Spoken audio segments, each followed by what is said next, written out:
Welcome home Pedias, ketemu lagi dengan Kanidia. Ya Kanidia balik lagi di section bebas belajar bareng Pedias. Dan kali ini kita bakal ngebahasin siklus akuntansi perusahaan dagang.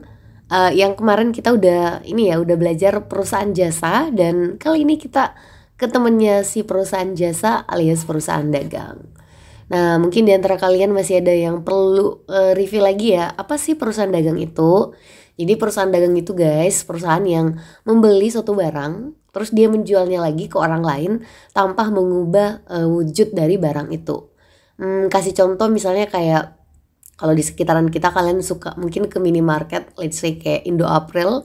Nah di Indo April itu kalian mungkin banyak menemui kayak tisu, teh kemasan dan seterusnya yang si Indo April ini beli dari si supplier gitu ya yang buat, terus dia jual ke kita sebagai masyarakat itu nggak mengubah bentuknya. Nah karena prosesnya seperti itu, kita bisa mengklasifikasikan si Indo April itu sebagai perusahaan dagang kayak gitu ya. Dan mungkin di sekitaran kita banyak lah ya perusahaan-perusahaan sejenis ini. Seperti itu, jadi nggak mengubah bentuknya ya, seperti itu Besti. Nah kalau kita ngomongin siklus perusahaan dagang, ini sebenarnya kurang lebih sama sih sama perusahaan jasa kemarin. Cuma mungkin di dagang akan ada something yang ekstra gitu ya, ditambahin lagi yang gak ada di jasa tapi ada di dagang. Mungkin yang kalian bisa lihat secara nyata nih di slide ini adalah di jurnal khusus. Nah ada tuh istilahnya jurnal khusus kalau di perusahaan dagang. Yang a little bit different sama si jasa kemarin. Yang lain kurang lebih sama ya Besti, ada buku besar sampai di jurnal pembalik. Jadi kalau kalian mau belajar dengan baik untuk perusahaan dagang, hacksnya adalah udah beres di perusahaan jasa, biar nggak terlalu banyak hal-hal yang baru di perusahaan dagang ini. Begitu. Nah seperti biasa kalau mau ngebahasin siklus, you have to master all of the accounts ya yang digunakan di perusahaan dagang.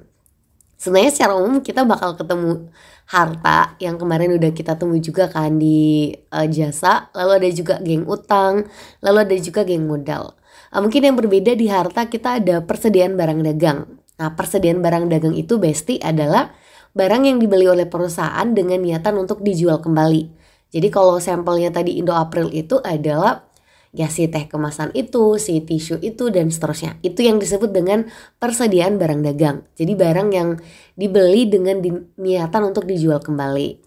Nah terus kita mungkin akan ada akun baru sih, ada akun penjualan di perusahaan dagang yang mungkin ada yang baru nih. Misalnya kayak ada istilah retur. Nah retur itu dalam bahasa Indonesia itu dari kata return ya guys, kalau dalam bahasa Inggris itu artinya pengembalian. Jadi kalau disebutin retur penjualan artinya kalian lagi menjual barang ke seseorang, let's say kayak gitu.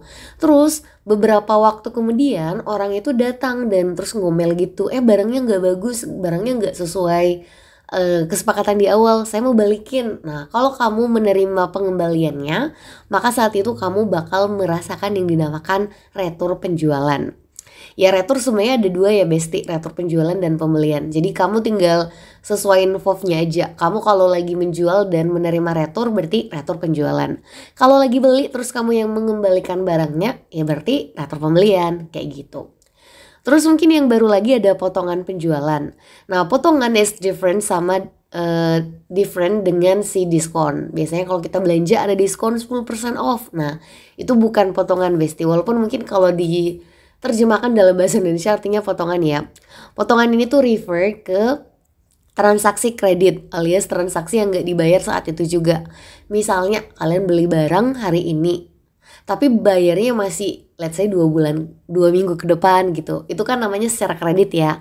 Nah kalau misalnya dalam perusahaan dagang nih kita kan punya waktu nih untuk melunasi. Tapi ada salah satu cara yang menjadi istilahnya strategi supaya pembayarannya itu bisa segera dilaksanakan adalah dengan memberikan iming-iming berupa potongan. Nah potongan itu maksudnya kalau kamu bayar lebih cepat dari waktu yang seharusnya kamu bayar nih, kamu bakal dapat ada potongan gitu. Jadi kayak dikasih potongan 1% dari total utang yang harus dibayar. Nah ini bisa membantu si orang yang melakukan penjualan itu bisa tidur lebih tenang kan ya guys. Bayangin kalau kalian punya piutang sama orang dan belum dibayar. Nah itu kan agak susah tidur kali ya.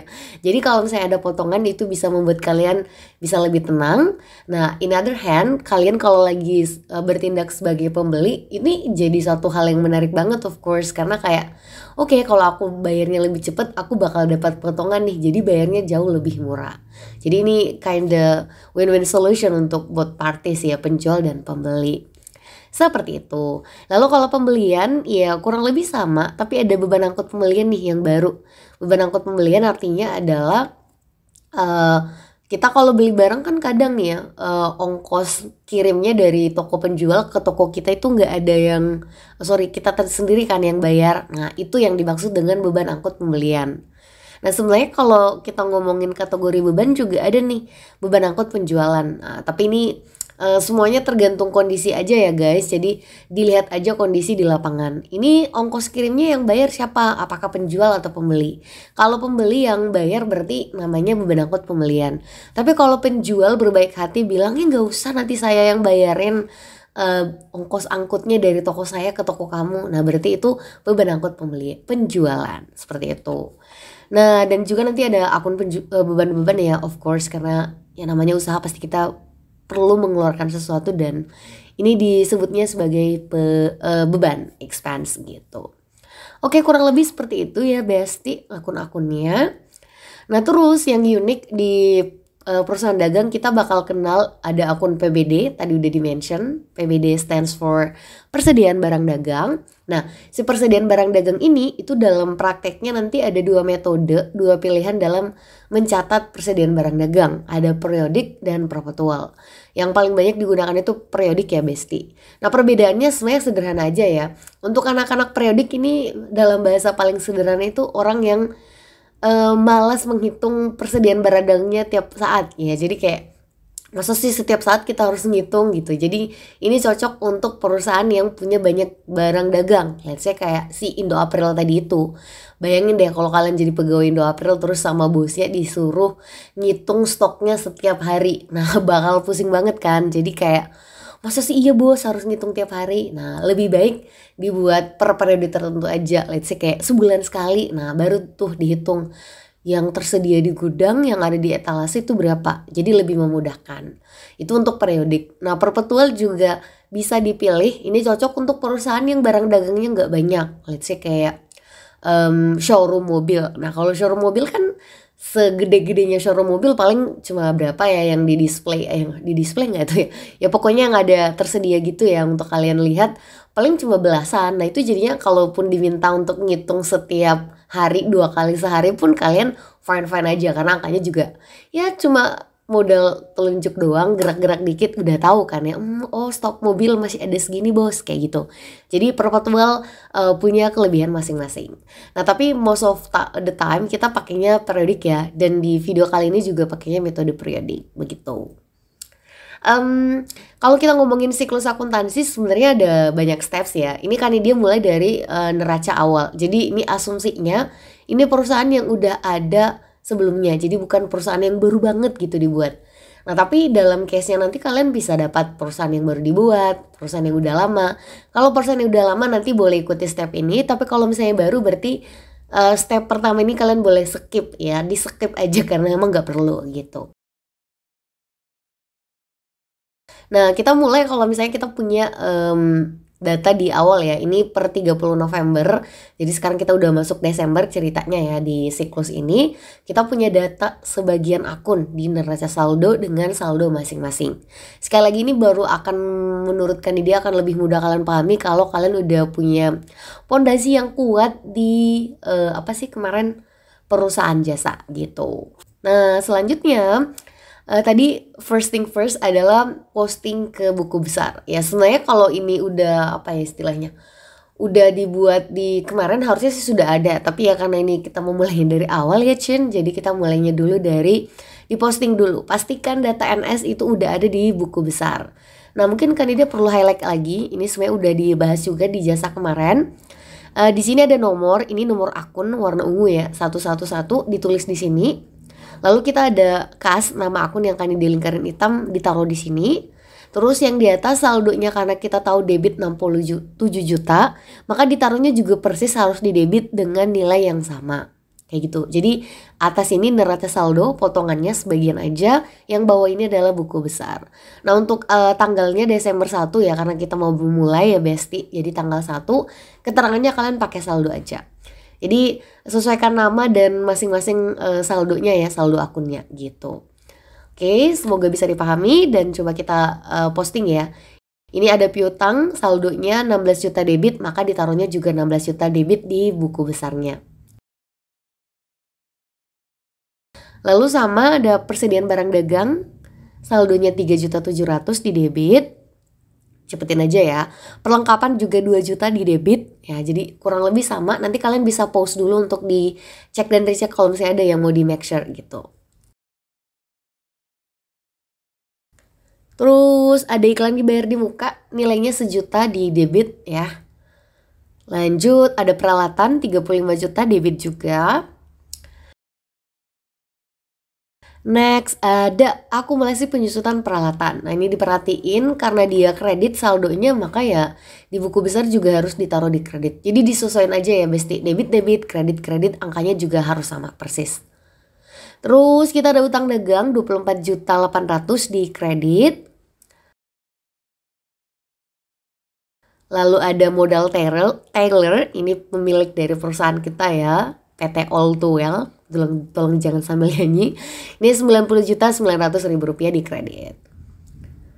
Nah yang unik dari si buku besar ya, buku besarnya dagang, kita tuh kalau di jasa kemarin cuma buku besar tok. Nah sekarang kalau di dagang kita ada 2 jenis, BB utama dan BB pembantu. Kalau yang dari tadi kita bahas itu BB utama, yang kemarin kita mungkin bahas di jasa itu juga ya BB utama lah.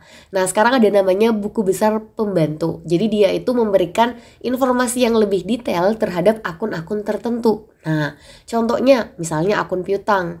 Di sini kita tahu, wah kita punya piutang 16 juta, artinya punya uang ke orang lain itu 16 juta. Tapi kan ini bisa jadi kejadiannya adalah kita punya uang 16 juta itu ke 1 orang, 2 orang, 3 orang dan seterusnya.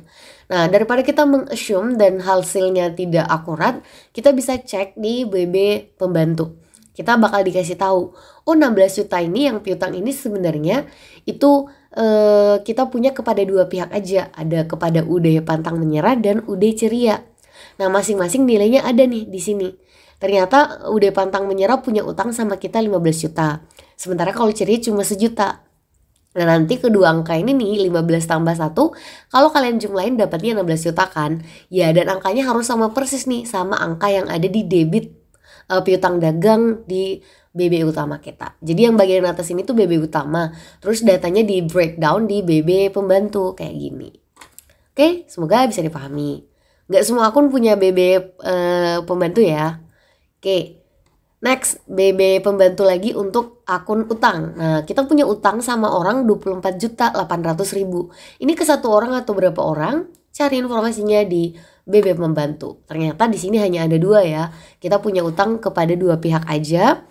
Yang pertama ke PT Semangat 12 juta, lalu ke UD Pasti Bisa 12.800.000. Nah, kalau kalian jumlahin angkanya ya sama persis dengan yang total di atas itu 24.800.000 rupiah.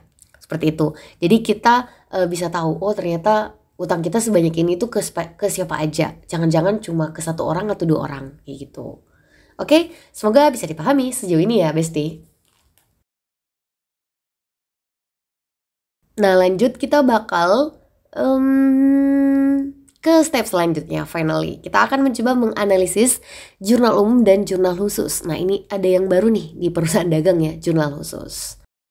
Apaan tuh jurnal umum? Nah ini mungkin kalian udah tahu ya. Ini tuh kayak diary dari suatu perusahaan. Jadi semua transaksi itu tempat pertama mencatatnya adalah jurnal umum. Nah yang berbeda kalau kita ngomongin perusahaan dagang, kita itu ada opsi lain yang bernama jurnal khusus.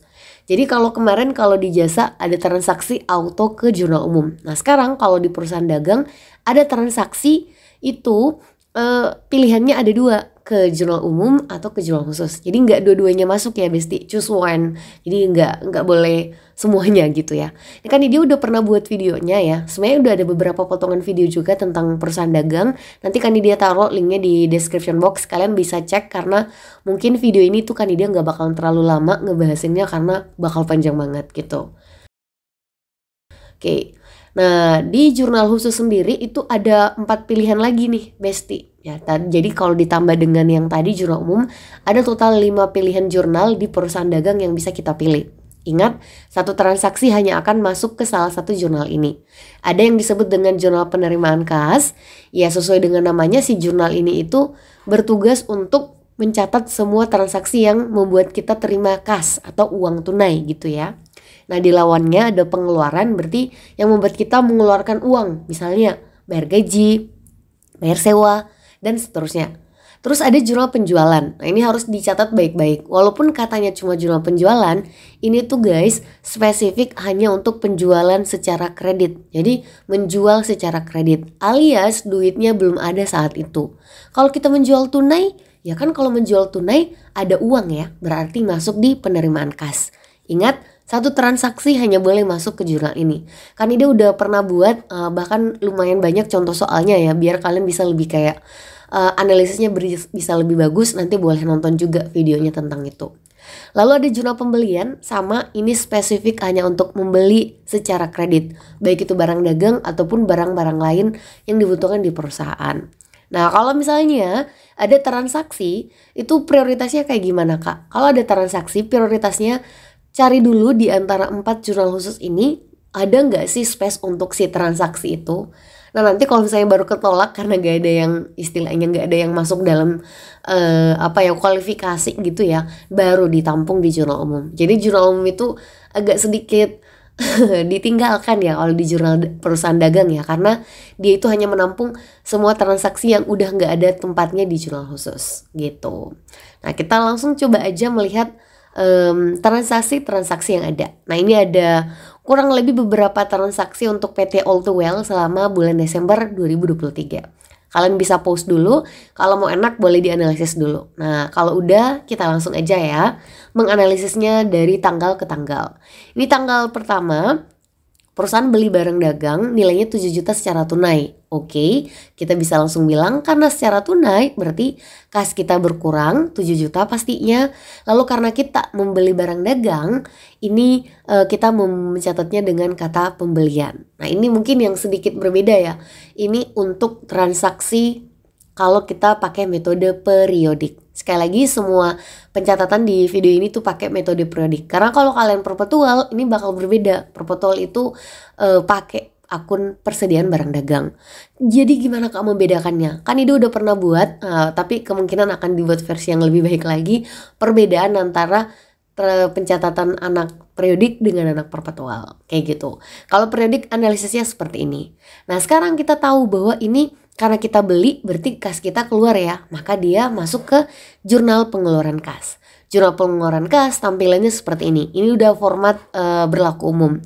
Nah, di debitnya nanti ada beberapa pilihan, mulai dari pembelian, lalu ada utang dagang, lalu ada serba-serbi.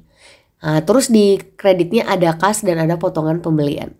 Maksud dari serba-serbi ini Besti, kalau ada akun yang menurut kalian perlu dipakai tapi bukan pembelian, tapi bukan utang, nah berarti dia di serba-serbi gitu ya. Oke, nanti kita akan coba ketemu soalnya yang pakai serba-serbi itu. Karena di sini tadi analisisnya kita bilang kas kita berkurang di kredit, lalu pembelian kita bertambah di debit. Kebetulan akun pembelian ada, nilainya 7 juta langsung ditulis seperti ini. Lalu kas juga ada kolom tersendirinya 7 juta di seperti ini, jadi langsung ditulis aja kayak gitu. Nah, ini nggak perlu ada bertambah berkurang ya, ini cukup analisis kita aja untuk tahu dia debit atau kredit. Ini kan dia udah tulisin lagi, ingetin lagi pencatatan debit dan kredit untuk masing-masing akun. Sekali lagi ini udah harus selesai ya. Ini penjelasannya udah kali dia buat juga di video-video sebelumnya. Nanti linknya kali dia simpan di bawah ya, kalian bisa pelajari. Oke, transaksi selanjutnya kita ada informasi perusahaan membeli perlengkapan secara kredit nilainya 800.000 dari UD pasti bisa. Nah, kita beli perlengkapan secara kredit. Tadi kita bilang kapanpun kita membeli secara kredit dipakainya jurnal pembelian. Nah, tapi yang dibelinya perlengkapan, berarti perlengkapan kita bertambah, lalu ya utang kita juga bertambah karena secara kredit ya. Nah, jadi transaksinya udah selesai analisisnya. Sekarang kita tinggal tulis keterangan. Keterangan boleh pakai beli perlengkapan, boleh pakai nama perusahaan, udah pasti bisa. Nah, kayak gitu. Karena yang kita di sini di debit, ini ada dua pilihan ya, pembelian dan serba-serbi. Pembelian ini udah akan dia tulis. Oh, nggak ada di sini ya. Oke, terlupa. Pembelian itu dicatat hanya kalau kita beli barang dagang. Nah, karena kebetulan yang kita beli bukan barang dagang tapi perlengkapan, maka kita tidak boleh mengisinya di kolom pembelian. Isi di kolom serba-serbi. Jadi serba-serbi itu menampung segala hal yang tidak punya tempat spesifik gitu. Di sini kan kita bilang kalau debit harusnya perlengkapan. Karena pilihannya cuma pembelian dan serba-serbi, ya berarti simpennya di serba-serbi, kalian tulislah nama akunnya perlengkapan, nilainya 800.000. Untuk kredit sudah pasti hanya utang dagang kalau di pembelian karena kita membeli secara kredit, udah nggak ada opsi lain. Jadi model-model dari masing-masing jurnal khusus itu berbeda tergantung kebutuhan. Kan dia sekali lagi udah pernah juga buat yang versi lebih banyak transaksinya dengan analisis yang mungkin membuat kalian ya tingkat kesulitannya mungkin jauh lebih bagus lagi ya, lebih sulit lagi di video yang lain. Nanti kan dia simpan di description box untuk kalian pelajari. Oke, next ada diterima uang tunai seharga 4.750.000. Nah, karena kita terima berarti kas kita bertambah analisisnya ya. Lalu karena kita melakukan transaksi penjualan berarti penjualan kita bertambah. Nah, ini penerimaan kas, sisi debitnya hanya ada dua. Kas dan potongan penjualan. Sisi kreditnya agak banyak, ada piutang, ada penjualan dan ada serba-serbi. Karena kita udah tahu oh dia kas bertambah seperti ini, lalu penjualan kebetulan kolomnya sudah ada masing-masing, maka kita langsung masukkan aja angkanya di kolom yang udah ditentukan. Sekali lagi ini kolomnya udah paten, apapun perusahaan dagangnya selama di perusahaan dagang modelnya seperti ini ya, kayak gitu. Dan serba-serbi fungsinya sama di semua jurnal khusus, menampung yang tidak ada kolom spesifiknya, begitu. Luar biasa ya serba-serbi ini ya. Oke, next kita bayar gaji ke karyawan untuk 3 orang masing-masing 3 juta. Berarti kalau total ya 9 juta ya. Nah, karena kita bayar berarti kas kita berkurang 9 juta. Untuk apa? Pembayaran beban gaji. Jadi beban gaji kita bertambah. Sekali lagi Besti tolong diingat baik-baik, beban itu cara berpikirnya sedikit berbeda. Kalau kita bayar bukan berarti beban kita berkurang. Itu cara berpikir orang pada umumnya. Tapi bagi seorang akuntan, membayar beban berarti kita mengakui bahwa beban itu ada, berarti beban kita harus tambahkan gitu. Nah, kita tinggal tulis sesuai dengan tanggalnya, keterangannya. Lalu kalian lihat di debit itu nggak ada transaksi pembelian, bukan bayar utang. Nah, karena nggak ada duanya, simpanlah di serba-serbi yang menampung segalanya. Serba-serbinya apa? Beban gaji sesuai dengan analisis kita tadi. Nilainya 9 juta. Nah, di kredit pilihannya kas atau potongan. Nah, udah jelas kas kita 9 juta. Jadi langsung ditulis aja. Oke. Seperti itu ya. Sekali lagi, kalau mau banyak latihan, banyak-banyak supaya lebih cepat paham, banyak latihan. Gitu. Next ada lagi kita beli barang dagang nilainya 2 juta. Tapi termin atau syarat pembayarannya 2/10 N60, 2/10 N60 dari PT Semangat. Nah, kalau kita beli barang dagang itu kan pilihannya 2 ya. Entah itu tunai atau kredit. Di sini nggak ada sama sekali tertulis tunai atau kredit. Tapi ada termin atau syarat pembayaran yang bilang 2/10 N/60 ya, 2/10 N60 ini udah menjadi clue yang sangat membantu bahwa kita membeli barang secara kredit. Jadi kalau ada syarat seperti ini udah pasti secara secara kredit. Ya udah kan dia jelasin juga, nanti pokoknya kalian cek aja description box ya untuk hal-hal yang masih kayak informasi-informasi yang belum terlalu sempurna, ada insya Allah di video yang lain gitu. Jadi kalau udah dari sini kita bilang karena kita beli barang dagang, kita bilangnya pembelian. Terus karena secara kredit berarti utang dagang. Masing-masing bertambah di angka 2 juta. Berarti masuk di mana Besti? Ya masuk di jurnal pembelian, keterangannya PT Semangat, nama perusahaan yang kita tempat kita belanja. Lalu kita pembelian udah ada kolomnya spesifik, lalu utang udah jelas juga nilainya 2 juta. Seperti itu. Ini tadi udah ada di transaksi sebelumnya, jadi insya Allah lebih mudah lah ya. Next, kita mengembalikan barang yang kita beli tadi dari PT Semangat ya. Kita kembalikan ke PT Semangat, aku nggak setuju barangnya nggak sesuai. Nilainya berapa? 100.000. Jadi dari tadi 2 juta ya, kita kembaliin 100.000. Nah, kalau seperti itu berarti ada pengembalian, dalam bahasa lainnya adalah retur. Retur apa? Pembelian. Kenapa? Karena tadi kita membeli. Ya, seperti itu ya. Retur pembelian karena tadi kita membeli. Retur pembelian kita bertambah, lalu karena kita mengembalikan sebagian barang, maka utang kita berkurang. Kenapa utang kita berkurang, Kak? Ya kan tadi belinya juga ngutang gitu ya. Jadi utang kita berkurang masing-masing 100.000. Sekali lagi hati-hati dengan penganalisisan debit kredit, ini udah akan dia tulis di sini. Kalian juga boleh cek lagi nanti di video yang lain untuk bisa memperakurat analisis kalian untuk debit dan kreditnya. Nah, kalau misalnya retur pembelian itu kalau kasus seperti ini tuh nggak ada di jurnal penerimaan, karena penerimaan kas kita nggak terima duit, pengeluaran kas kita nggak mengeluarkan duit, kita membeli kredit, kita sekarang sudah tidak membeli lagi, kita mengembalikan. Kalau membeli tadi transaksi sebelumnya, apakah kita menjual kredit? Juga tidak. Berarti keempat-empatnya jurnal khusus itu menolak transaksi ini. Maka siapa yang menerimanya dengan senang hati? Ya, please welcome jurnal umum ya. Anaknya sangat baik menampung semua yang terabaikan gitu ya. Jadi dibuatnya jurnal umum seperti yang jurnal yang biasa kita buat ya. Debit dulu lalu kredit, seperti itu. Debit utang dagang, kreditnya retur pembelian dengan keterangan PT Semangat. Oke. Seperti itu. Referensi sekali lagi nanti diisinya pas kita posting ya ke buku besar. Next, kita jual barang dagang secara kredit. Nah, nilainya 6,3 juta. Kalau jual kredit udah tahu ya, kita ke jurnal penjualan. Jadi tolong diingat baik-baik slide yang awal-awal tadi itu tentang syarat-syarat jurnal khusus.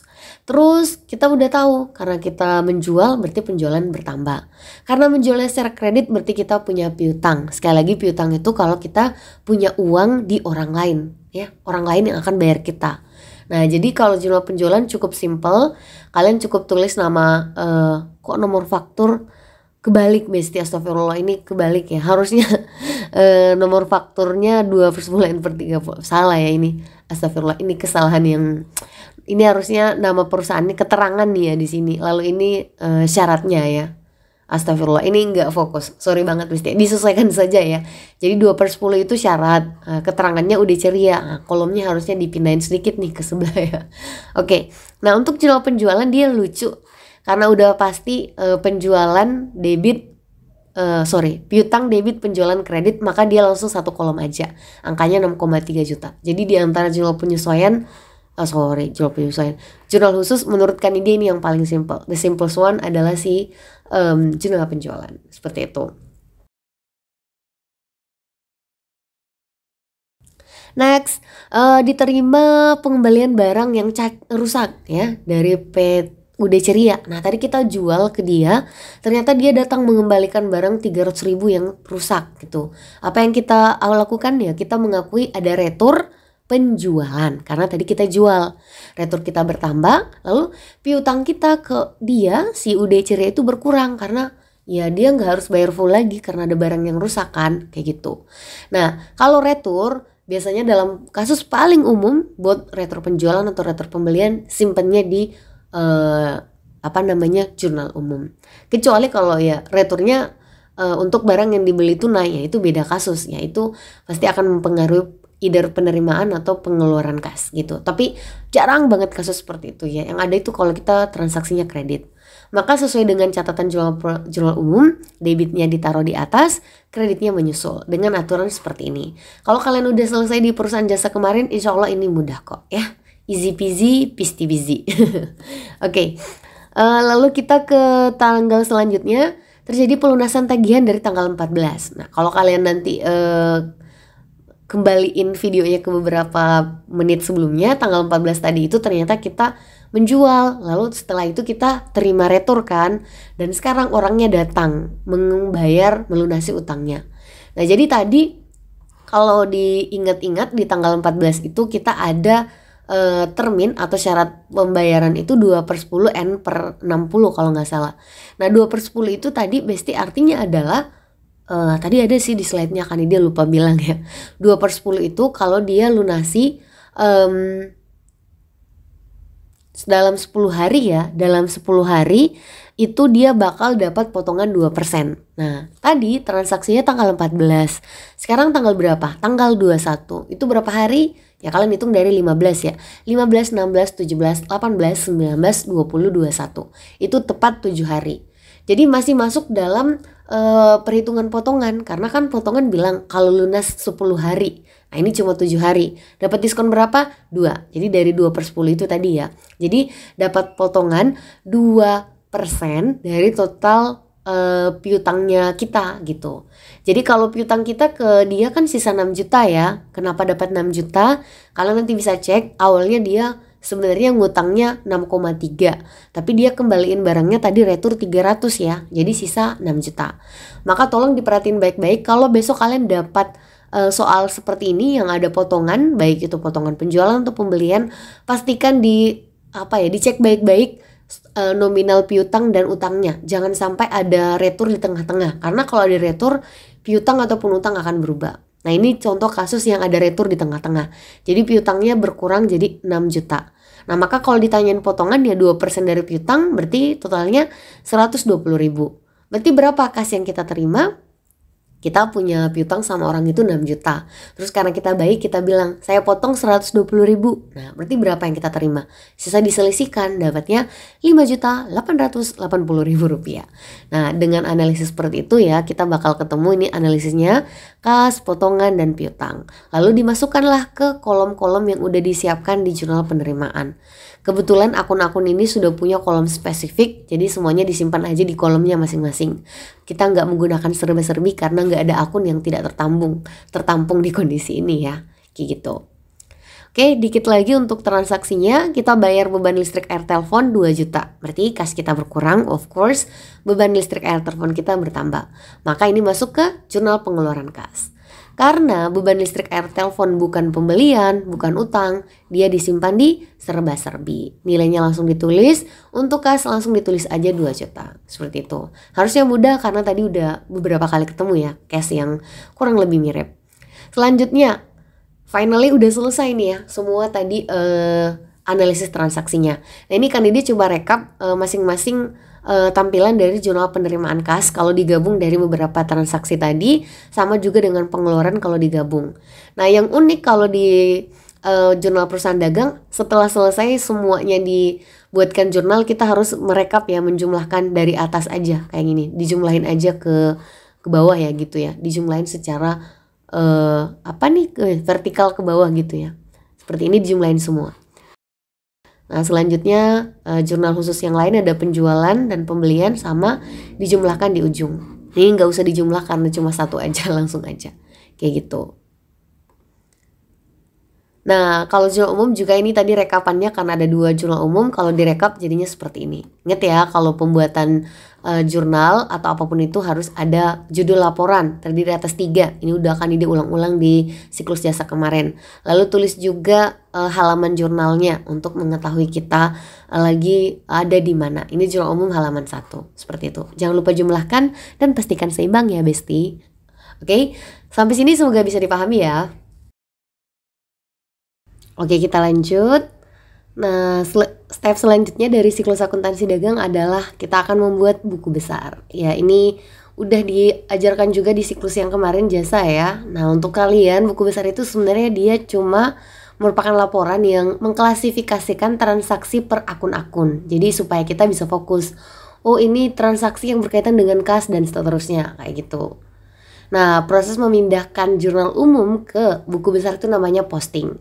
Ini kan dia kasih contoh kita memposting data dari jurnal umum ya, karena mungkin lebih mudah dipahami dulu untuk di awal. Jadi kalau memindahkan data dari JU ke BB sebenarnya cukup mudah. Kalian cukup ini lingkaran hitam adalah tanggal kejadian, disamakan aja dari jurnal umum.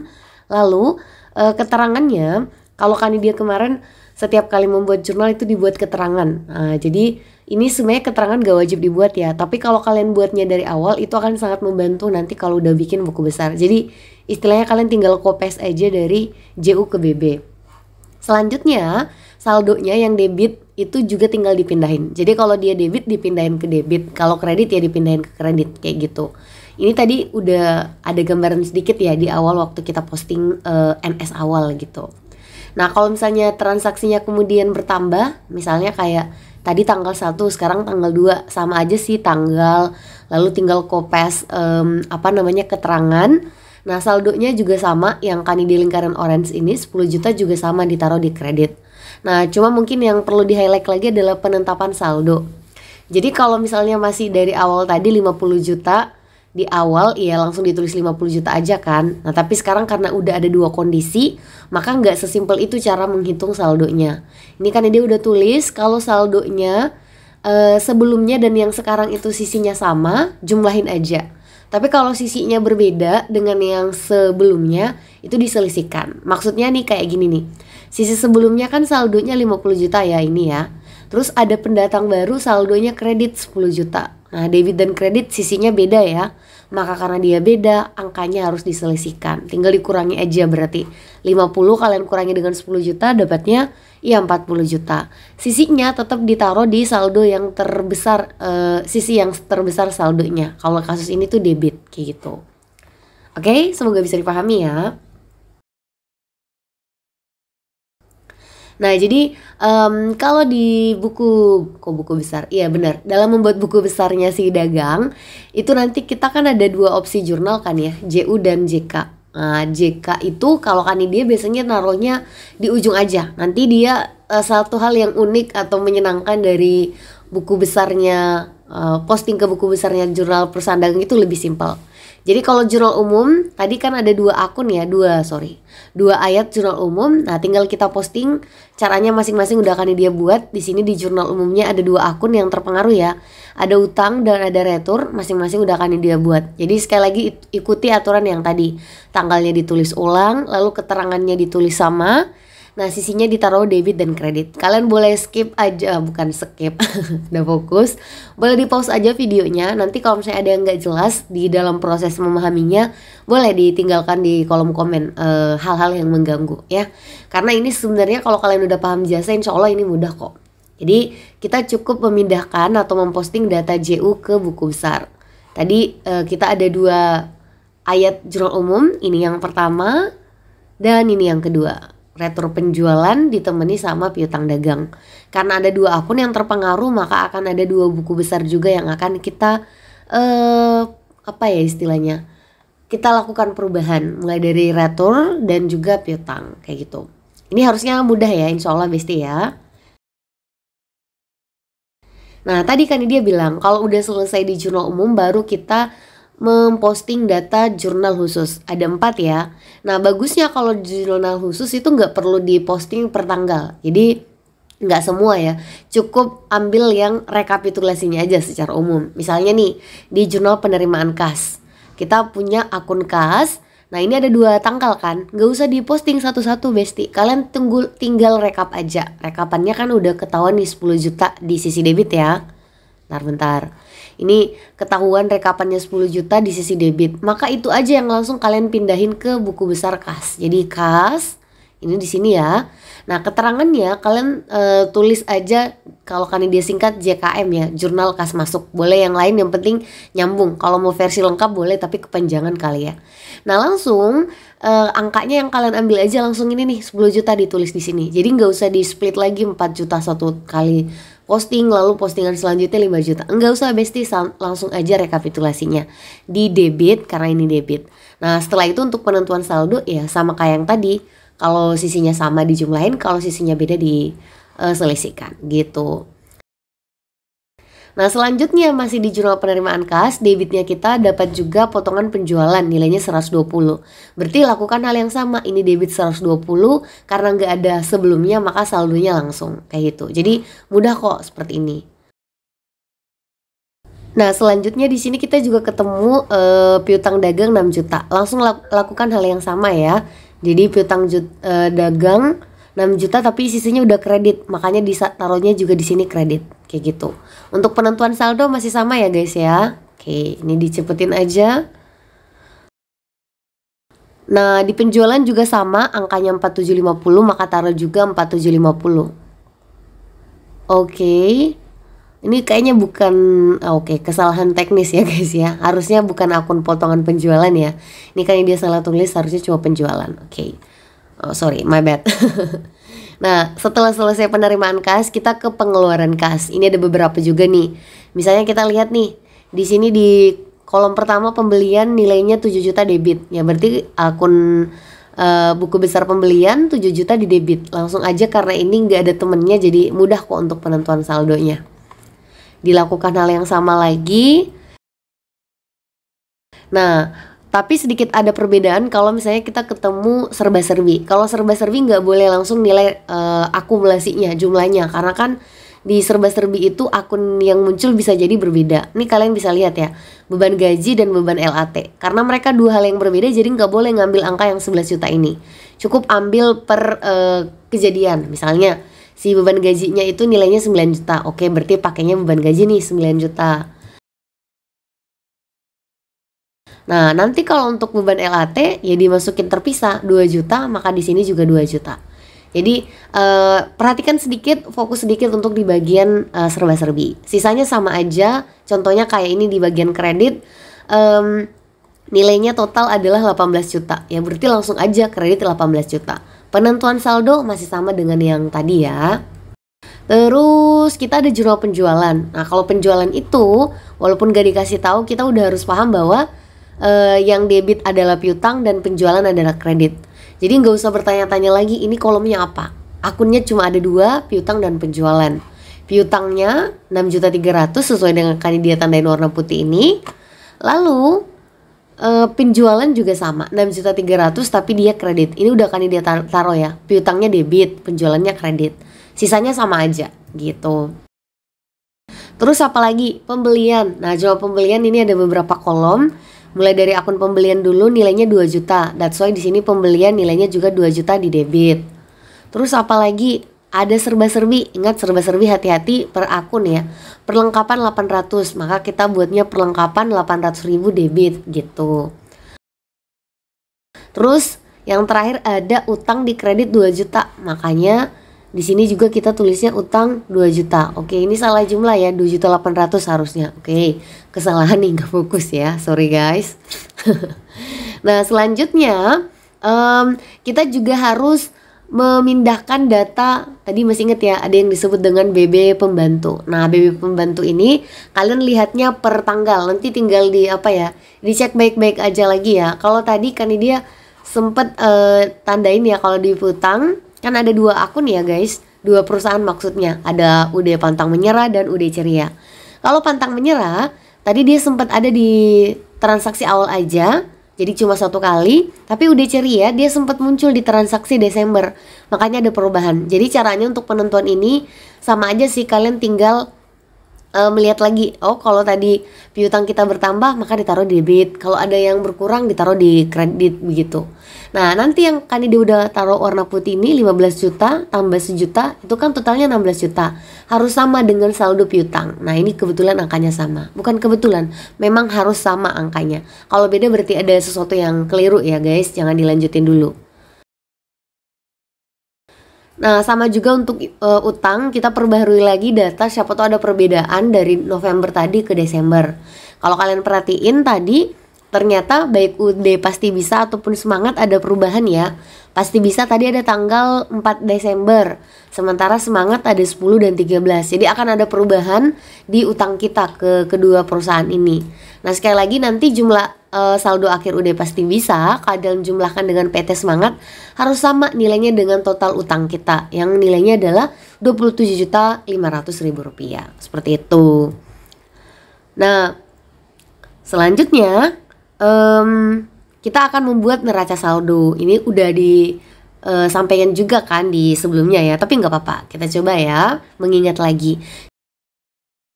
Jadi neraca saldo itu prinsipnya adalah dia mengambil atau mengumpulkan saldo akhir dari masing-masing akun yang ada di BB utama. Semua BB utama kan punya saldo akhir tuh. Nah, itu tinggal digabung di suatu wadah yang namanya neraca saldo. Nah, mungkin kalian sudah tahu cara membuat neraca saldonya kayak gimana. Nanti akhirnya seperti ini ya. Neraca saldo dari PT All Too Well dengan masing-masing saldonya untuk semua akun. Nah ingat ya, harus seimbang mesti, karena kalau nggak seimbang, oke, ada yang salah seperti itu. Ya, semoga bisa dipahami. Oke, kita bakal lanjut lagi. Ya, ternyata kita ada di step yang ini ya. Oh, slide-nya panjang banget, Cin. Lama banget ya transisinya. Di step selanjutnya kita akan berkenalan dengan jurnal penyesuaian. Nah, apa sih jurnal penyesuaian itu? Ya, sebenarnya niatannya ya guys, sesuai dengan namanya, dia tuh pengen menyesuaikan sesuatu. Jadi ada data di NS yang tadi kita udah buat yang tidak sesuai dengan kondisi awal. That's why dibuat jurnal penyesuaian. Jadi kalau dari perusahaan itu data yang nggak sesuai cuma ada 2 data, ya udah hanya 2 data yang dibutuhkan untuk dibuat penyesuaian. Kayak gitu. Nah ini ada contoh, kan ini buat 4 aja biar nggak terlalu panjang gitu videonya. Ini aja udah kepanjangan, kalau kalian masih nonton berarti luar biasa ya. Ya soalnya kalau dibagi jadi beberapa video kan ini juga rasa kayaknya agak nanggung. Ya udahlah sekalian aja. Nah, dari 4 informasi penyesuaian tadi itu kita akan melahirkan 4 jurnal penyesuaian pastinya. Jadi yang pertama, barang dagang yang tersisa di gudang itu sebesar 1,5 juta. Jadi tadi kita tahu bahwa kita punya persediaan barang dagang di awal. Dan yang namanya usaha pasti ada proses jual dan beli gitu ya. Dan ternyata setelah proses jual beli yang mungkin menghabiskan waktu sampai sebulan, contohnya ini, barang dagang yang kita miliki setelah dilakukan perhitungan di gudang bernilai 1,5 juta. Nah ini gimana cara penyesuaiannya? Ini kan dia kasih inget aja ya, kalau di materi perusahaan dagang udah ada paten, rumusnya tinggal disesuaikan aja. Nanti ini tuh akan lahir 2 penyesuaian yang berbeda. Satu untuk persediaan barang dagang awal dan satunya untuk yang akhir. Kalau kalian memilih yang awal, pakainya kayak gini ya, debitnya itu diisi dengan iktisar laba rugi, kan ini dia singkat ILR, lalu kreditnya persediaan barang dagang. Nah untuk nilainya ini nanti debit dan kredit masing-masing pakai nilai PBD awal. Oh iya, kadang ada yang nggak pakai ILR, kadang ada yang mengganti HPP atau harga pokok penjualan. Dua-duanya benar, tapi yang menurut kan dia paling banyak digunakan so far itu adalah ILR. Nah setelah PBD awal dibuatkan penyesuaian, kita akan buatkan PBD akhir lagi. Wah ini ada typo sedikit ya. Jadi kalau PBD akhir, debitnya diisi PBD, lalu kreditnya diisi ILR. Nah pakai nilai apa? Nilai PBD akhir. Yang mana yang awal, yang mana yang akhir? PBD awal itu kalian bisa lihat nilainya di neraca saldo. Tadi baru aja kita buat. Meanwhile untuk PBD akhir harus didapatkan dari informasi entah dari bagian gudang atau informasi di soal penyesuaian kayak gitu. Kebetulan di sini ada 1,5 juta dan inilah yang kita sebut sebagai persediaan barang dagang akhir. Nah dengan rumus yang ada ini kita udah bisa buat jurnal penyesuaian seperti bagian bawah ini. Jadi biasanya tuh persediaan barang dagang sebenarnya nggak ada tuh tulisan awal dan akhir. Cuma buat orang-orang supaya lebih mudah kadang ditaruh awal dan akhir. Jadi aslinya nama akunnya cuma persediaan barang dagang aja ya guys. Nggak ada pakai istilah awal atau akhir. Jadi ikuti aja rumus yang udah kan dia buatin. Nanti tinggal bakal dapat hasilnya seperti ini ya. Insya Allah mudah kok ya. Next di sini ada jurnal penyesuaian untuk perlengkapan yang telah digunakan 1,8 juta. By the way penyesuaian itu mungkin bagi beberapa orang agak sedikit tricky ya. Emang bener di antara siklus sih menurut Kanidia juga penyesuaian lah yang paling butuh konsentrasi tinggi. Nah kebetulan Kanidia udah buat video tentang berbagai jenis penyesuaian yang mungkin muncul di akuntansi. Sebenarnya penyesuaian dagang dan jasa itu bisa dibilang hampir mirip, cuma kalau dagang ada yang beda sedikit, ada yang nambah, sisanya hampir sama. Jadi kalau kalian udah tahu di jasa kemarin itu udah modal yang sangat-sangat luar biasa karena banyak yang terulang juga. Contohnya kayak perlengkapan ini, kalau perlengkapan yang telah digunakan ini kalau kalian cek dan dicek lagi lebih lanjut nanti cek materinya ya. Ini menggunakan pendekatan harta atau neraca ya, jadi dia nanti harusnya analisisnya seperti ini udah kali dia buatin, lalu jurnal penyesuaiannya ya seperti ini. Jadi dipelajari lagi karena kalau kan dia perlu lagi untuk menjelaskan ini bakal sangat lama gitu Besti.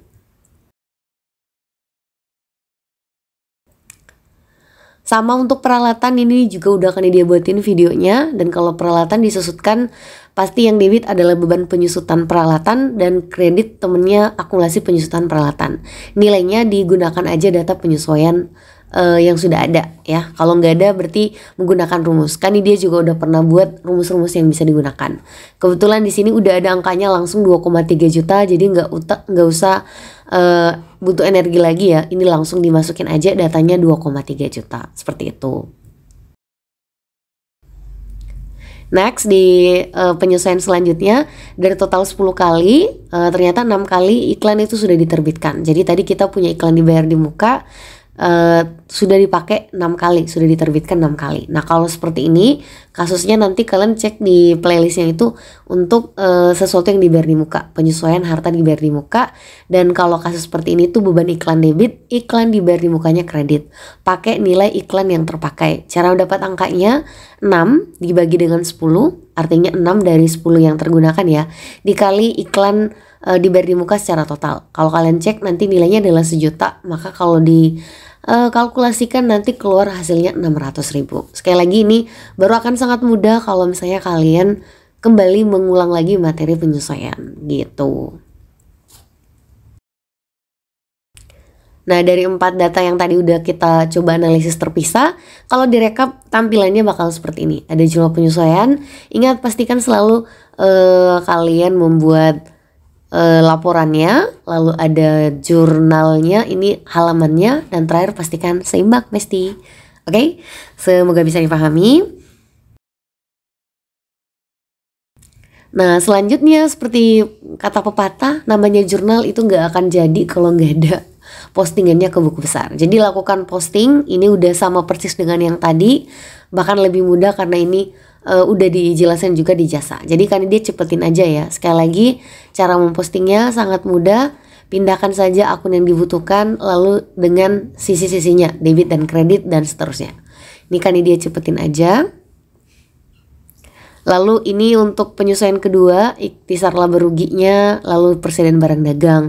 Di pause aja nanti kalian cross check ya. Ini udah kan ditandain warna putih dan ini warna apa namanya, pink, agak mudah supaya kalian bisa paham, oh ini yang lagi kita bahasin gitu. Next untuk perlengkapan tadi udah dijelasin juga, tinggal diposting. Selanjutnya penyesuaian untuk penyusutan peralatan juga sama cara kerjanya. Ini intinya adalah kita harus posting. Dan terakhir adalah untuk iklan ya, beban iklan dan iklan dibayar di muka. Sama aja caranya, intinya kalau BB postingannya itu cukup fokus. Jangan sampai kalian gak fokus, karena kalau gak fokus bakal cukup bikin masalah gitu ya. Dan finally kalau kalian sudah menggunakan data yang tadi kita masukkan ke dalam buku besar dan kalian gabungkan buku besarnya, nanti akan menghasilkan neraca saldo baru yang disebut neraca saldo disesuaikan atau dalam bahasa Inggris adjusted trial balance. By the way, video ini tuh kan ada banyak Excelnya ya.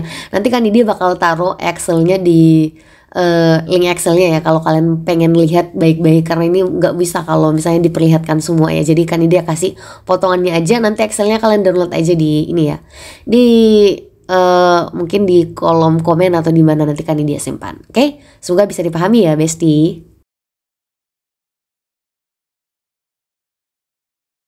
Selanjutnya kita pindah step lagi di kertas kerja atau biasanya disebut neraca lajur. Nah apa sih kertas kerja? Sebenarnya ini tuh dokumen yang bentuknya kolom-kolom banyak banget, yang fungsi utamanya itu adalah alat untuk menyusun laporan keuangan, jadi mempermudah seperti itu. Kertas kerja by the way tidak wajib dibuat ya. Nah untuk kertas kerja sendiri sebenarnya ada pilihan beberapa versi ya, ada 8, 10, dan 12. Yang kan dia buat saat ini yang kalian lihat ini adalah 10 kolom. Sekali lagi perhitungan kolomnya bukan literally kolom yang kalian lihat, tapi kolom di akuntansi itu refer ke yang ada angkanya. Jadi mulai dari debit, kredit, NS, AJP, NS disesuaikan, laba rugi, dan neraca. Ini kalau kalian jumlah kolomnya ini 10 gitu. Makanya ini yang disebut 10 kolom. Ini yang paling banyak digunakan. Nah kan dia kasih lihat aja versi yang masih kosong, karena nanti bakal di split into 2 karena terlalu besar, terlalu nggak muat untuk slide-nya ya. Ini kan dia buat beberapa catatan, tolong diperhatikan baik-baik karena ini akan sangat membantu dalam penyusunan kertas kerja. Oke, langsung aja. Ini kan dia buat dulu sebagian kakak yang kita punya untuk PT All Too Well. Jadi yang pertama yang harus kita lakukan Besti adalah membuat NS, kolom NS. Ini tuh diambil aja dari kolom neraca saldo yang tadi gitu kita buat. Ini cuma memindahkan saja. Kalian istilahnya cuma copy aja semua datanya. Setelah itu kalian jumlahkan dan selesai. Sampai situ aja. Nah, sampai di garis putih yang jumlah ini. Selanjutnya kalian memindahkan lagi data AJP atau ayat jurnal penyesuaian. Ini tuh kita cukup memasukkan data yang ada penyesuaiannya. Jadi kalau tadi kalian ingat di jurnal penyesuaian kita nggak ada kan jurnal penyesuaian untuk kas, makanya nanti data kolom AJP kas itu nggak terisi sama sekali ya. Jadi ini tuh hanya akan terisi kalau di penyesuaian dia ada akunnya. Kalau nggak ada akunnya berarti skip gitu. Nah contohnya tadi kalau kalian masih ingat misalnya perlengkapan nih 114, perlengkapan tadi itu di kredit. Nah dia ditemani oleh beban perlengkapan. Jadi kalau misalnya di sini tadi kalian lihat-lihat, Kak saya mau bikin AJP tapi nggak ada beban perlengkapan di sini yang sudah dibuat di NS, maka buat akun baru di bawahnya aja. Nah beban perlengkapan di sini nih, beban perlengkapan 615. Jadi kalian tinggal tulis, oh beban perlengkapan kan di penyesuaian dia debit. Ya udah berarti ditulisnya juga debit di kolom AJP 1,8. Terus nanti dia ditemani sama siapa tadi? Perlengkapan kredit. Jadi cari perlengkapan yang udah ada akunnya sebelumnya, ditaruh sisinya di kredit. Kayak gitu aja. Jadi ini cuma memindahkan. Penjelasannya mungkin akan lebih banyak juga dijelasin di video tentang jasa. Ya jadi boleh ditonton lagi video tentang jasanya. Nah selanjutnya untuk NS disesuaikan cara pengerjaan itu sama dengan yang tadi saldo di BB. Ini kan dia udah bilang ya. Kalau saldo sebelumnya sama maka dijumlah, kalau beda diselisihkan. Contohnya mungkin ini kan kas awalnya di NS debit, terus AJP nggak ada apa-apa, maka dipindahin aja sesuai dengan kondisi yang awal. Jadi kayak dipindahin aja karena nggak ada perubahan. Mungkin yang berbeda contohnya perlengkapan lagi deh, perlengkapan 2,8 juta debit, terus di kreditnya di AJP-nya kredit 1,8. Nah karena angka sisinya beda, debit ketemu kredit, maka dikurangkan. Kalau dikurangkan hasilnya 1 juta, ditaruhnya di sisi yang paling besar, sisi yang paling besar 2,8 gitu. Nah tapi mungkin yang unik adalah persediaan barang dagang Kak. Ini kan debit 3,7, terus ada debit lagi, terus ada kredit. Nah ikuti aja standarnya. Awalnya debit 3,7, lalu ada debit maka dijumlahkan. Tapi karena ada kredit lalu dikurangi. Jadi nanti 3,7 tambah 1,5 dikurang 3,7. Nanti dapatnya 1,5 juta. Nah angkanya masih lebih besar yang sisi debit kayak gitu. Sisanya dilakukan hal yang sama dan pastikan setelah itu dijumlahkan. Ingat ya penjumlahnya harus selalu seimbang Besti. Kalau nggak seimbang jangan dilanjut karena ada yang salah begitu. Nah selanjutnya tadi berarti kita udah selesai di neraca saldo disesuaikan ya. Jadi tadi anggaplah udah ada 2 kolom sebelumnya di sini nih udah selesai. Sekarang kita udah ada NS disesuaikan yang tadi kan dia udah buat di slide sebelumnya. Selanjutnya kita pindah ke laba rugi atau neraca. Nah laba rugi dan neraca itu suatu akun harus memilih kamu di laba rugi atau di neraca. Nggak boleh dua-duanya muncul. Nah jadi nggak boleh serakah Besti. Gimana cara penontonnya? Ini udah akan buatin di sini ya. Laba rugi itu isinya kalau kalian mendapatkan kolom akun-akun mulai dari penjualan, pembelian, beban sampai pendapatan. Ikhtisar laba rugi juga termasuk ya. Nah kalau neraca itu isinya adalah harta utang modal. Oh iya, neraca kadang disebutnya istilah terbarukannya adalah laporan posisi keuangan ya Besti. Kayak gitu. Jadi tinggal dipindahin. Maka kalau misalnya di sini kas itu kan harta ya. Oh berarti karena dia harta, maka dipindahkanlah nilai debit ini ke kolom neraca. Seperti itu. Lalu misalnya kita ke sini beban gaji. Beban gaji kan dia masuk dalam geng yang harus masuk ke laba rugi ya. Jadi beban gaji yang nilainya 9 juta harus pindah ke laba rugi seperti itu. Nah, jadi tinggal dipindahin dan sisinya nggak berubah. Kalau di awalnya debit tetap debit, kredit ya kredit. Mungkin yang unik yang perlu di highlight itu ikhtisar laba rugi. Dia ini kalau kalian perhatiin tadi di NS disesuaikan nilainya debit kredit nggak diselisihkan ya Kak, tidak diselisihkan, dan nanti pada saat dia pindah ke laba rugi juga tidak diselisihkan. Jadi nilai debit dikopes ke debit, kredit juga dikopes kredit. Begitu ya Besti, itu perlakuan khusus yang hanya ada diberikan kepada ikhtisar laba rugi, tidak ke akun yang lain. Setelah kalian pindahin semua ke laba rugi dan neraca, dijumlahin ke bawah, nah nilainya itu kemungkinan besar akan berbeda. Kalau sama boleh nggak sih Kak? Boleh, tapi agak jarang sih, keseringan itu berbeda. Nah kalau berbeda nggak masalah, cuma yang harus diperhatikan baik-baik di sini nih ya, misalnya di laba rugi, debit kreditnya kan beda.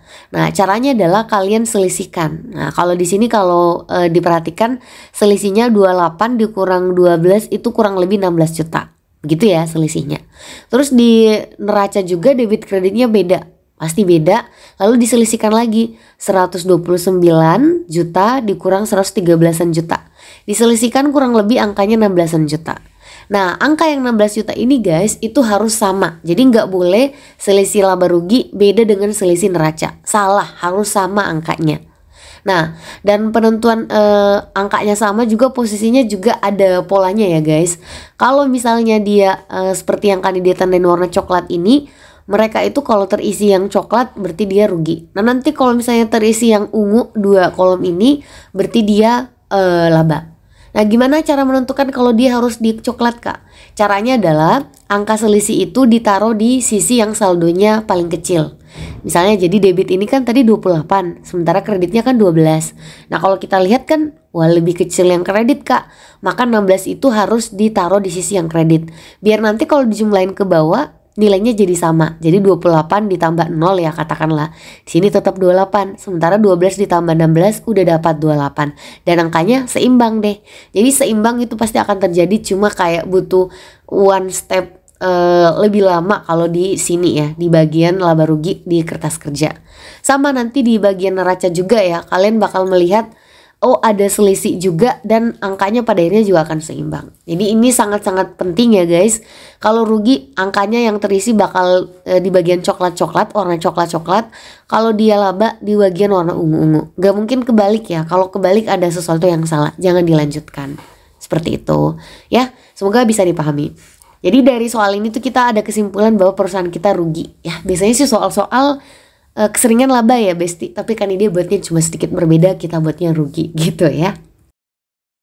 Nah setelah selesai kertas kerja, kita masih punya beberapa step. Yang selanjutnya adalah laporan keuangan. Nah laporan keuangan ya intinya sih ini menunjukkan berbagai performa keuangan suatu perusahaan. Laporan keuangan itu nanti ada beberapa tipe karena mereka punya tujuan yang berbeda-beda. Kita mulai dari laporan laba rugi, ya income statement sesuai dengan namanya. Tujuan utama dari laporan ini tuh memperlihatkan ke kita sebagai pengguna laporan keuangan, oh labanya berapa, oh rugi ya, dan seterusnya. Nah jadi kalau tadi kita udah ada dikasih tahu di kertas kerja kita udah rugi duluan, nah itu bagusnya buat kertas kerja. Kita bisa jadi ada gambaran perusahaan kita laba atau rugi. Nah untuk menentukan laba rugi kita butuh rumus dasar ya guys. Untuk bisa tiba-tiba, nggak mungkin tiba-tiba kita udah tahu aja ini laba atau rugi. Ada rumusnya, ini rumusnya ada 4 yang harus kita lalui dan ini nggak boleh di skip salah satunya. Mulai dari penjualan bersih, HPP, laba kotor dan laba bersih. Silakan dilihat, kalau misalnya ada yang gak jelas nanti kalian boleh tanda apa ya, tinggalkan di kolom komen aja. Bersih kadang nama lainnya adalah neto, bruto kadang adalah nama lain dari kotor ya, kayak gitu. Nah dengan memanfaatkan rumus yang tadi udah kan dia tulis, rumus laba rugi ada 4 step, kita akhirnya bisa mengikuti rumus-rumusnya. Jadi tadi rumus pertama harus mencari penjualan bersih ya. Nah dengan rumus-rumus yang tadi udah kan dia tulis, kita tinggal gunakan seperti ini. Jadi penjualan dikurang retur kurang potongan. Ini harusnya kan dia lupa ya. Ini biasanya ditulis dalam kurung untuk menunjukkan kalau dia dikurangi ya, kayak gitu. Nanti kalau di hasilnya sudah selesai dapatlah angka 10 jutaan. Nah ini adalah penjualan bersih. Step kedua kalau kalian masih ingat tadi adalah menghitung HPP atau harga pokok penjualan. Nah nanti tinggal mengikuti yang ada di sini dengan rumus-rumus yang sudah ada kan dia tadi sudah tulis. Sekali lagi kalau dia berkurang ya, ini PBD akhir harusnya dikurangi ya. Entah berkurang dalam kurung ya, kurang kan dia taruh tanda dalam kurung. Gak fokus nih kayaknya ya guys. Nah nanti setelah itu keluar harga pokok penjualan nilainya 11-an juta. Nah kalau kalian lihat tadi rumus ketiga, untuk menghitung laba kotor atau rugi kotor ya, gak harus laba kotor selalu, rugi kotor juga bisa. Itu penjualan dikurang HPP, penjualan bersih. Nah karena hasilnya nanti negatif, ini 10 juta kan, kalian kurangi 11 juta pasti nilainya negatif. Nah jadi jangan ditulis laba negatif. Kalau hasilnya negatif langsung ditulis itu adalah rugi ya. Kalau hasilnya positif berarti dia laba. Setelah itu kalian kurangi lagi dengan beban-beban, dicari aja datanya beban-beban. Ini kalian mengambilnya data dari mana? Ambil data dari neraca saldo disesuaikan. Ya ini diambil aja, tinggal datanya dipindahin. Setelah itu dikurangin karena udah rugi, ditambah beban yang tambah banyak, ya pasti rugi lagi ya. Ruginya akan semakin besar di angka 16 juta. Dan ini kalau kalian perhatikan baik-baik, ini sama persis dengan angka yang tadi udah kita dapatkan di kertas kerja. Boleh beda nggak kak? Nggak boleh. Harus sama persis karena ya walaupun stepnya berbeda, tapi pasti jawabannya sama. Begitu. Next, laporan keuangan yang selanjutnya adalah laporan perubahan modal. Jadi ini menunjukkan bagaimana dinamika perubahan modal dari si pemilik. Nah, biasanya sih kita beberapa rumus yang kita gunakan ada ya. Misalnya ada penambahan dan pengurangan. Jadi ini ada opsi aja. Entah dia penambahan atau pengurangan, nanti kalian lihat aja rumusnya. Begitu pula modal akhir. Modal akhir itu ada dua pilihan, bisa menggunakan modal awal tambah penambahan atau modal awal dikurang pengurangan. Jadi ini nanti menyesuaikan aja kondisi yang ada. Memang sih paling sering mungkin kalau kalian lihat di buku-buku paling sering rumus yang digunakan atau kondisi yang ada kondisi 1 dan kondisi 3. Tapi justru kan dia mau kasih kondisi yang berbeda supaya kalau misalnya tiba-tiba besok ada sedikit penyesuaian perubahan kalian gak kaget. Kan dia kalau kasusnya dapatnya kasus nomor 2 dan 4 karena rugi gitu ya. Nah, kalau kalian perhatiin tadi ada priva atau pengambilan pribadi, prive ya. Tapi priva atau pengambilan pribadi bukan suatu yang harus terjadi ya. Jadi pemilik nggak harus selalu mengambil harta perusahaan untuk kepentingan pribadi. Kalau pemiliknya banyak duit, ngapain ngambil uang perusahaan kalau dia juga punya banyak uang di rumah gitu ya. Nah, kebetulan kan dia kasusnya juga nggak ada priva, nggak ada prive, jadi langsung aja dengan model seperti ini. Ini pengembangan dari rumus yang tadi ya guys. Selanjutnya laporan keuangan yang kita buat adalah laporan posisi keuangan aka neraca nama lamanya. Ini menunjukkan posisi keuangan untuk harta, utang dan modal atau nama lainnya aset, liabilitas dan ekuitas per periode tertentu pastinya. Nah kalau membuat posisi keuangan rumusnya sangat sederhana, nggak kayak tadi dua laporan sebelumnya panjang rumusnya. Ini simpel aja, as long as harta jumlahnya sama dengan utang tambah modal, maka kalian sudah berada di jalan yang benar, bestie. Nah ini adalah laporan posisi keuangan atau neraca dari PT All Too Well. Di sebelah kiri kalian ini adalah gabungan dari harta, digabungin aja lalu dijumlahin. Lalu di sebelah kanan kalian adalah utang dan modal. Utangnya kita ngambilnya dari NS disesuaikan.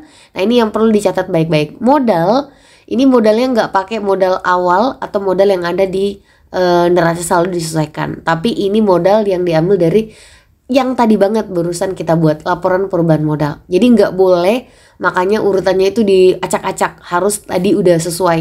Laba rugi dulu karena laba rugi nanti datanya dipakai untuk perubahan modal, lalu perubahan modal datanya dipakai lagi untuk pembuatan neraca. Makanya nggak boleh diacak-acak ya. Sisanya yang lain datanya aman, kalian ambil dari NS disesuaikan. Kadang yang bikin pusing laporan posisi keuangan nggak seimbang-seimbang karena modalnya yang kalian pakai modal awal, modal yang ada di NS disesuaikan. Itu bakal salah ya, nggak bakalan ketemu kayak gitu. Jadi hati-hati kalau besok-besok ada kesalahan, coba cross check ke bagian modal dulu. Nah selanjutnya kan dia tambahin lagi laporan keuangan yang lain, itu laporan arus kas atau cash flow.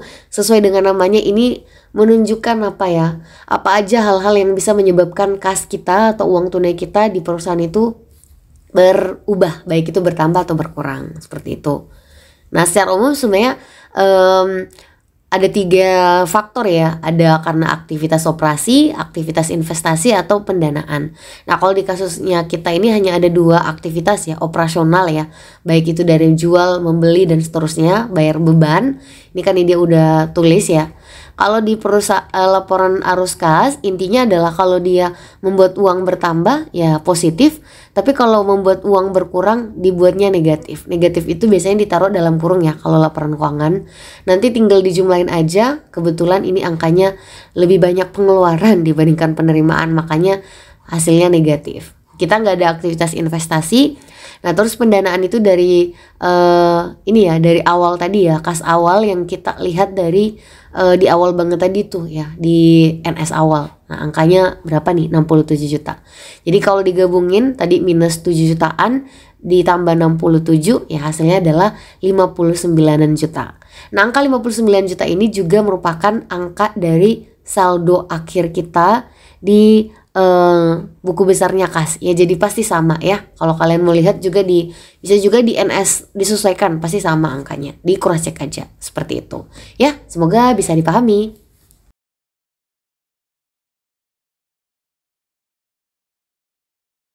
Baik, kita lanjut lagi di step 2 dari akhir. Masya Allah, jurnal penutup.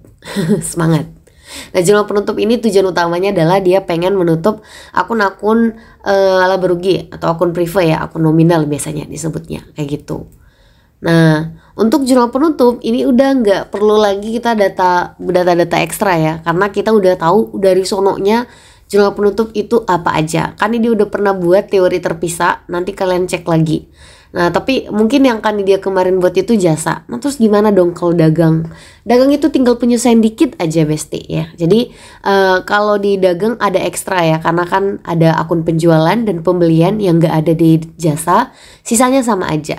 Jadi kalau misalnya nih yang pertama, kalian ingat kan kita kalau di jasa yang ditutup pertama kali adalah pendapatan gitu.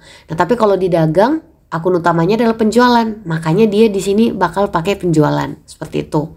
Lalu yang kedua kita kalau di jasa ada beban. Nah kalau di dagang ada beban pasti, tapi ada pembelian juga. Makanya di sininya pakai ada pembelian dan beban. Nah tapi yang berbeda sedikit tambahan ya, bukan berbeda. Ada retur dan potongan. Nah retur pembelian itu memang bagian dari akun pembelian, tapi dia kan akun kontra ya, nggak sesuai dengan induknya gitu ya. Kalau induknya bilang ke kiri, dia ke kanan. Makanya dia nanti retur pembelian itu simpennya di sini. Sama retur penjualan, dia itu tidak mengikuti induknya si penjualan. Retur penjualan, potongan penjualan. Potongan pembelian bisa nggak sih Kak? Bisa, tapi kalau di kasus Kani dia nggak ada potongan pembelian. Kalau ada dia bagian atas. Nah nanti angkanya kalian ambil aja dari NS disesuaikan ya, seperti itu.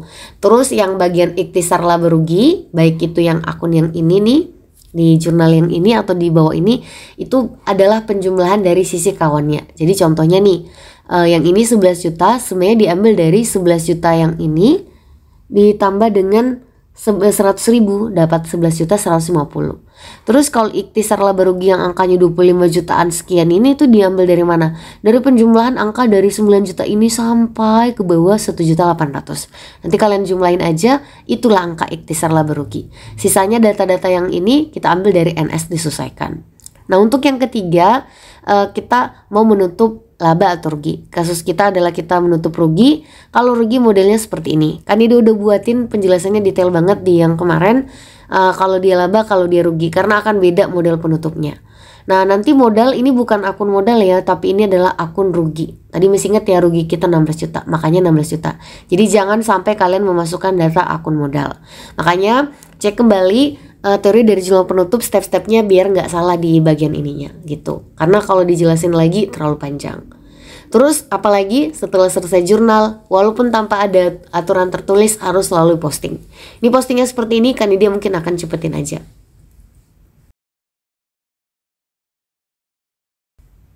Oke, ini untuk yang selanjutnya. Jadi kan dia selalu tandain ini ya supaya kalian mudah. Terus ini lagi, ini ikhtisar laba rugi. Ya, pembelian, retur penjualan, potongan, beban gaji, beban iklan, beban penyusutan peralatan, beban listrik air telepon, beban perlengkapan, dan selanjutnya untuk menutup rugi ada modal dan ikhtisar laba rugi. Jadi sekalian aja langsung seperti itu. Dan seperti biasa kalau misalnya udah selesai kita buat posting ke buku besar, harus buat lagi neraca saldo. Karena ini kita baru saja memposting jurnal penutup, maka nanti nama neraca saldonya adalah neraca saldo setelah penutup. Kadang juga disebutnya neraca saldo penutupan. Nah tinggal direkap lagi. Ingat ya, cara pembuatan NS dari awal sampai akhir itu sama aja. Tinggal mengambil saldo akhir dari buku besar.